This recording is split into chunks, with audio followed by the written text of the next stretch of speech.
노곡중 2학년 여러분 안녕하세요. 오늘도 여러분 삶에 앞으로 살아가면서 꼭 필요한 내용을 담은 재미있는 세상에서 제일 재밌는 수업 세구 선생님의 수업을 시작하도록 하겠습니다. 오늘은 주어의 유형에 대해서 공부를 할 건데요. 그 중에서도 먼저 소유 형태에 따라서 주어를 나눠보도록 하겠습니다. 먼저 집이 내 소유다, 내 거다. 그러면 자가주택. 이거는 그 집의 명의가 내 거인 주택. 만약에 선생님이 집이 있어요. 그 집의 명의는 세영쌤이에요. 그럼 선생님은 자가주택에 사는 거고, 그게 아니다. 집 주인은 따로 있고 그 집을 빌려서 사는 거다. 그러면은 임대주택이라고 나눠볼 수 있겠습니다. 임대하는 방식에도 두 가지가 있어요. 저번 시간에 간단하게 잠시 짚고 넘어갔었는데 이 임대주택에는 전세라는 제도와 월세라는 제도로 나뉘어져 있습니다. 이 전세와 월세의 차이는 돈을 집주인에게 얼마나 맡겨놓느냐, 그리고 매달 얼마나 돈을 주느냐에 따라서 나눠진다고 보면 되겠습니다. 자, 이해하기 쉽게 설명을 할게요. 여기 선생님의 뛰어난 그림 실력으로 집주인을 그려보도록 하겠습니다. 집주인 A.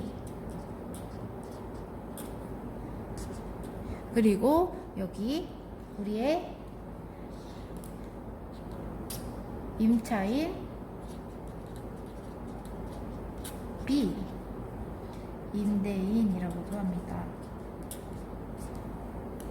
부동산에서 무엇인가를 빌려주는 사람, 집주인을 임대인이라고 부르고요. 무엇인가를 빌리는 사람을 임차인 B라고 합니다. 이렇게 이 두 사람이 집을 빌려주고 빌리는 관계를 맺을 때는 보증금이라는 것이 있습니다. 보증금은 임차인 B가 임대인 A에게 맡겨놓는 겁니다. 왜 맡기냐?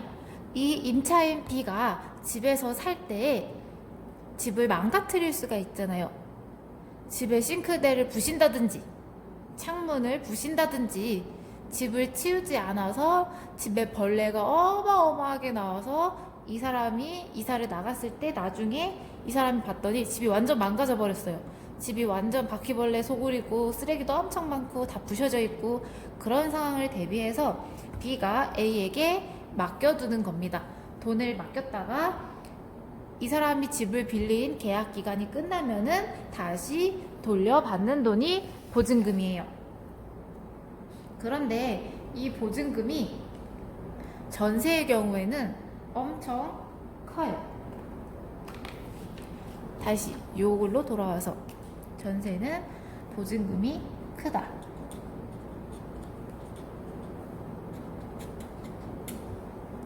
월세는 보증금이 적다. 이 보증금은 돌려받는 돈이라고 했습니다. 여기 써줄게.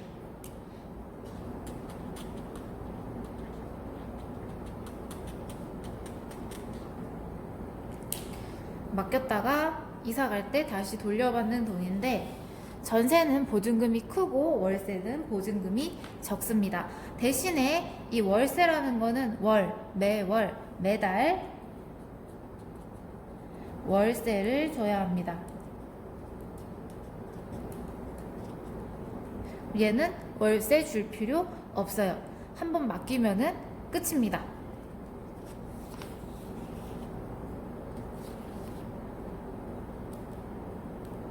선생님이 대학생 시절에 자취방을 구했던 얘기를 해줄게요. 그때 당시에 선생님은 대학교가 어디에 있었냐면 충청북도 청주에 있었어요. 충청북도 청주에 대학교 앞에 이제 원룸촌들이 많았는데, 왜냐면 대학교는 전국에서 오니까 또 내가 또 엄청난 지도를 그려줘야지. 말로만 하면 재미가 없으니까. 이제 대한민국입니다. 역시 선생님 그림 너무 잘 그려. 여기가 이제 청주가 있어요. 근데 대학교는 집 근처로만 가는 게 아니에요. 여러분은 여기 근처 사니까 다 여기 창동을 사는데, 청주는 나도 경기도 용인에서 갔고, 선생님 친구들을 보면 서울에서 온 친구도 있고, 부산에서 온 친구도 있고, 뭐 광주에서 온 친구도 있고, 또 여기 뭐 어디야, 상주, 경상도에서 온 친구도 있고, 너무 다양해요. 그럼 이 친구들이 집에서 다닐 순 없잖아요. 선생님도 경기도 용인에서 가면은 2시간 반 정도 걸렸는데, 또 학교가 또 엄청 구석에 있어요. 공부만 하라고. 정말 공부만 하라고 지어진 학교여가지고 저 버스 타고 또 엄청 들어가야 되는 곳에 있어서 이 사람들은 집에서 통학이 안 돼요. 그래서 기숙사가 있었어요. 근데 기숙사는 1학년, 2학년은 무조건 해야 돼요. 점수도 채워야 되고 이거는 이수해야 되는 형태예요. 그런데 3학년, 4학년은 기숙사에 꼭 안 살아도 돼요. 대신 자취를 해도 돼요. 근데 기숙사가 모자라요. 그래서 누군가는 자취를 해야 됩니다. 그래서 주변에 원룸이 많았어요. 근데 그 원룸을 빌리는 형태는 크게 2가지가 있었죠. 그 2가지가 뭐다? 요 전세와 월세다. 왜냐면은 대학교 4년밖에 안 다니는데 그 중에서 2년밖에 안 살 집을 살 수는 없어요. 그리고 대학생들이 무슨 돈이 있어? 집을 어떻게 사요? 다들 임대로, 전세나 월세로 구해서 살았습니다. 그러면 그때 당시라 해봤자 몇 년 안 됐어. 선생님 대학교 졸업한 지 지금 2년. 내가 여기 온 지, 노곡중 온 지 2년 됐으니까 2년 전 썰인데, 그때 당시에 신축 원룸 기준으로, 신축이라는 건 새로 지은 집, 그때 청주의 원룸 시세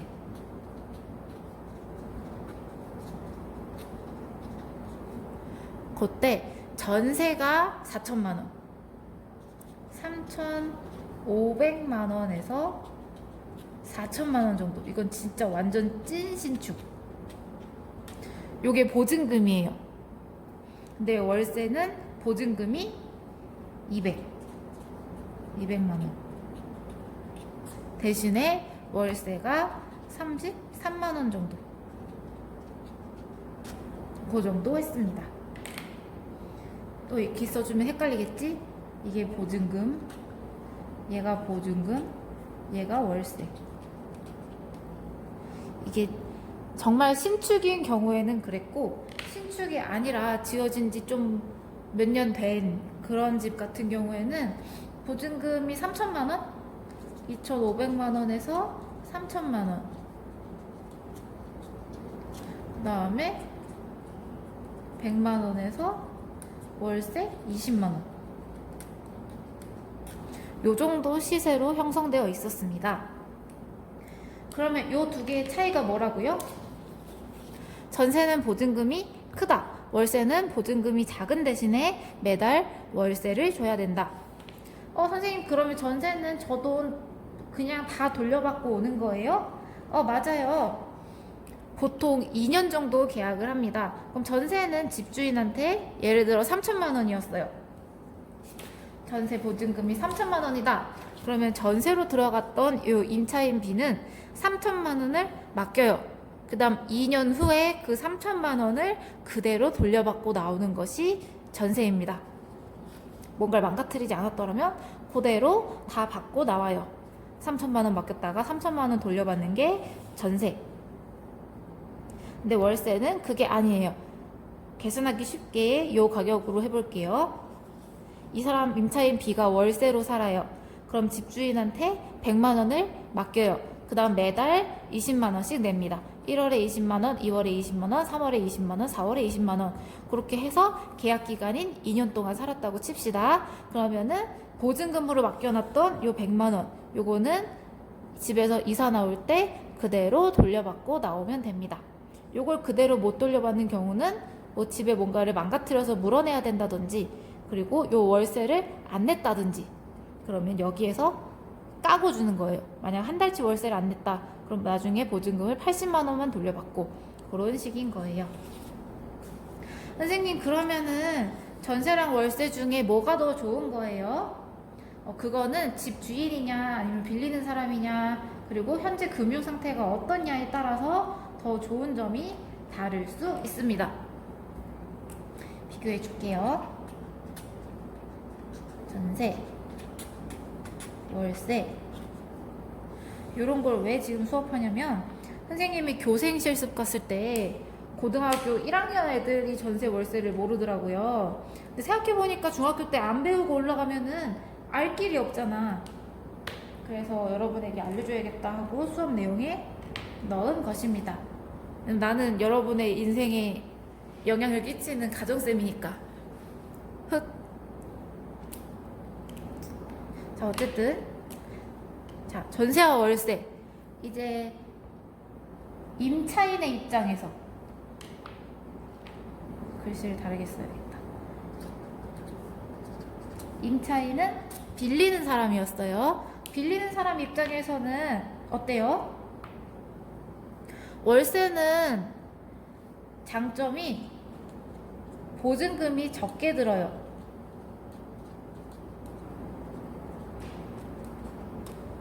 근데 단점은 뭐예요? 매달 월세가 나가요.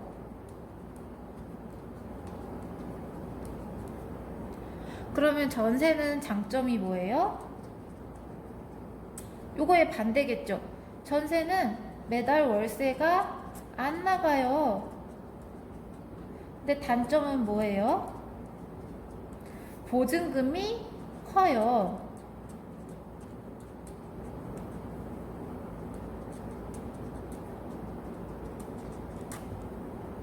여러분이 이제 방을 구한다고 생각을 해봅시다. 20살이 돼서 대학생이 되었어요. 자취방을 구해야 돼요. 그러면은 이 두 개의 장단점을 생각해 볼 수 있겠죠. 여러분이 전세를 구했다. 그럼 장점은 매달 집주인에게 줘야 되는 월세가 필요하지 않다. 그렇지만 단점은 보증금이 커서 목돈이 필요하다. 원룸 전세가 3천만 원이었다. 그럼 3천만 원이 있어야지 이 전세를 할 수 있는 거예요. 그럼 월세는 장점으로 보증금이 적어도 돼요. 3천만 원 없어도 돼요. 아까 청주 같은 경우에 100만 원, 200만 원만 있으면 됩니다. 근데 단점은 매달 몇십만 원씩 월세를 줘야 한다는 점이 단점이겠죠. 여기까지 이해가 됐나요? 자, 그러면 이제 임대인의 입장에서 한번 봅시다. 임대인은 집주인이에요. 빌려주는 사람.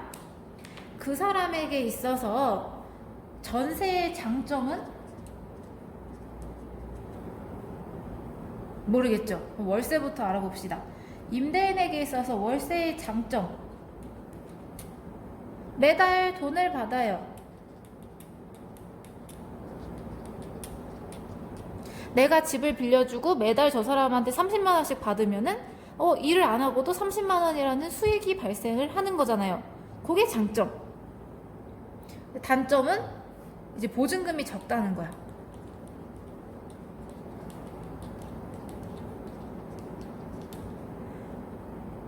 반대죠. 임대인의 장점, 얘는 보증금을 많이 받아요. 근데 단점은 매달 받는 돈이 없어요. 매달 받는 돈이 없고, 이 보증금이 아무리 많아도 2년 후에 돌려줘야 되는 돈이라 내 돈은 아니에요.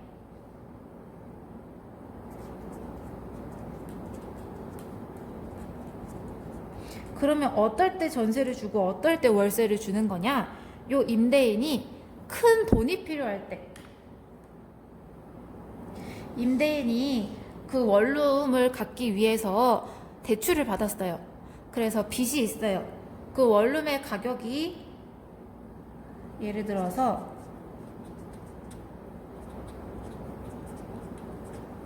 매매가 돈 주고 산 매매가가 5천만 원이었다. 그런데 이 임대인이 5천만 원이 없었어요. 그러면은 그 중에서 3천만 원을 은행에서 빌렸다고 합시다. 빌린 사람. 3천만 원 빌린 임대인이에요.